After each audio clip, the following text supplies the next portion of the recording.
সুনামির মতো বিধ্বংসী আলোড়ন তুলে করোনা এসেছে পৃথিবী জুড়ে। আসসালামু আলাইকুম বন্ধুরা, আশা করি আপনারা সকলেই ভালো আছেন। তো আজকে যে বিষয়টি নিয়ে আপনাদের মাঝে হাজির হয়েছে সেটি হচ্ছে, আমি হঠাৎ করে ফেসবুক ঘাঁটতে ঘাঁটতে দেখি যে একটা কবিতা আমার চোখের সামনে এসে পড়লো। সেটি হচ্ছে ওবায়দুল কাদের সাহেব, তাকে আপনারা সকলেই জানেন। তিনি হচ্ছে আওয়ামী লীগের একজন মন্ত্রী নাম করা, এবং তিনি এখন বর্তমান হয়তো বা মন্ত্রী ছেড়েও দিতে পারেন কিছুদিনের মধ্যে, কারণ তিনি এখন কবি হয়ে যাচ্ছেন। তার প্রথম কবিতা রিলিজ হয়েছে, এবং কবিতাটি কেমন হয়েছে অবশ্যই আপনারা কবিতাটি সম্পূর্ণ শুনে কমেন্ট করে জানাবেন। তো কবিতাটি আমার মনে হয় আপনাদের ভালোই লাগবে, এবং তিনি ভবিষ্যতে হয়তোবা আরো ভালো ভালো কবিতা আমাদেরকে উপহার দিবেন আমি আশা করি। তো দেখা যাক তিনি সামনে মন্ত্রী পদ ছেড়ে কবিতা লেখার কাজে নিযুক্ত হন কিনা, বা মন্ত্রী পদ রেখেও তিনি কবিতা আবিষ্কার করেন। তো দেখা যাক তিনি আমাদের সামনে আরো কি ভালো ভালো কবিতা উপহার দেন, সেটা অবশ্যই দেখার বিষয়। তো অবশ্যই আপনারা এই কবিতাটি শুনে কমেন্ট বক্সে কমেন্ট করে জানাবেন যে এই কবিতাটা আপনাদের কতটুকু ভালো লেগেছে বা কতটুকু খারাপ লেগেছে। তো আমার মতামতটা আমি জানাচ্ছি না, অবশ্যই আপনারা কমেন্ট করে জানাবেন যে এই কবিতাটা আপনাদের কাছে কেমন লেগেছে। তো চলুন বন্ধুরা, আমরা ওবায়দুল কাদের সাহেবের তিনি যে কবিতাটি লিখেছেন সে কবিতাটি একটু আমরা শুনি। সুনামির মতো বিধ্বংসী আলোড়ন তুলে করোনা এসেছে পৃথিবী জুড়ে। কোভিডে কাঁপছে আজ সারা পৃথিবী, কাঁপছে আমেরিকা, কাঁপছে ল্যাটিন আমেরিকা, কাঁপছে আফ্রিকা, কাঁপছে এশিয়া, ভারত কাঁপছে, কাঁপছে আমাদের প্রিয় মাতৃভূমি বাংলাদেশ। জীবনের এক অচিন্তনীয় অবিশ্বাস্য কঠিন লড়াই। জরুরি সজ্জার জন্য দুনিয়া জুড়ে হাহাকার। সম্মুখ সারির যোদ্ধারা সামাল দিতে হিমশিম। দেশে দেশে সংক্রমণ কেবল বাড়ছে মৃত্যুর হার। কত আপন মানুষ এরই মধ্যে করোনার করাল রাশে চিরদিনের মতো বিদায় নিয়েছে এই আলো ছায়ার সুন্দর পৃথিবী থেকে। সন্তান হারানোর কান্না, স্বামী হারা নববধূর ফরিয়াদে, বোন হারা ভাইয়ের আর্তনাদে সারা পৃথিবীর আকাশ ভারী।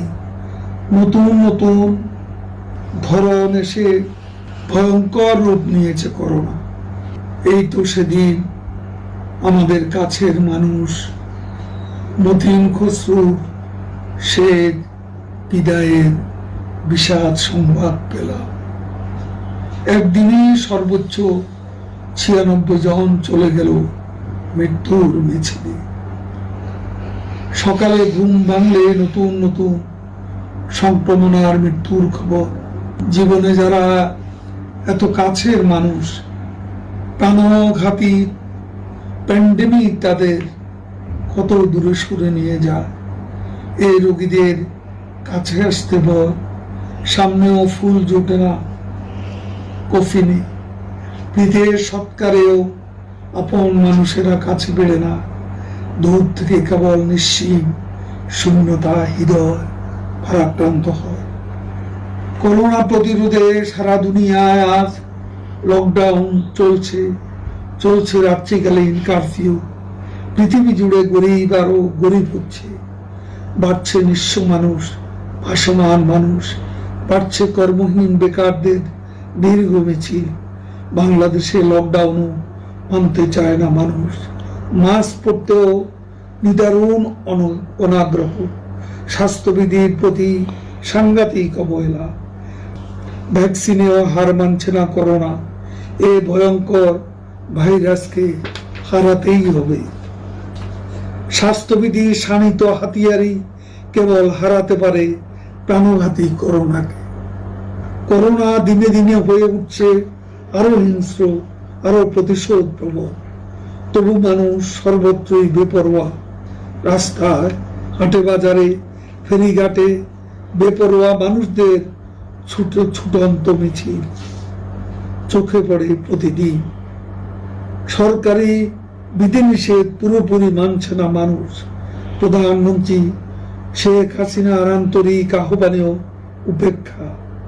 নানা ফাঁক ফুকরে শহর থেকে গ্রামের দিকে অনিশ্চিত অভিযাত্রার যেন বিরাম নেই। অপ্রয়োজনে ঘোরাঘুরির প্রবণতাও অপ্রতিরোধ। আসুন আমরা অদৃশ্য এই শত্রু করোনার বিরুদ্ধে ঘরে ঘরে সচেতনতার দুর্গ গড়ে তুলি। সম্মিলিত শক্তি দিয়ে আসুন আমরা প্রতিহত পরাজিত করি প্রাণঘাতী করোনাকে। সময়ের সাহসী কাণ্ডারি শেখ হাসিনা নেতৃত্বে বিজয়ী হই। ভুলে গেলে চলবে না, সরকারকে ফাঁকি দিলেও করোনাকে ফাঁকি দেয়া যায় না। সামান্য উদাসীনতা এ সংক্রমণ অকাল মৃত্যু অনিবার্য হয়ে উঠতে পারে। করোনা এখন তরুণদেরও ছাড়ছে না। করোনার করাল হ্রাস থেকে ধনী দরিদ্র বড় ছোট কারো রেহাই নেই। এখন আর কোনো রাজনীতি নয়, এখনকার রাজনীতি হচ্ছে সচেতনতা দুর্গ গড়ে তোলা, করোনাকে প্রতিরোধ করা। আসুন আমরা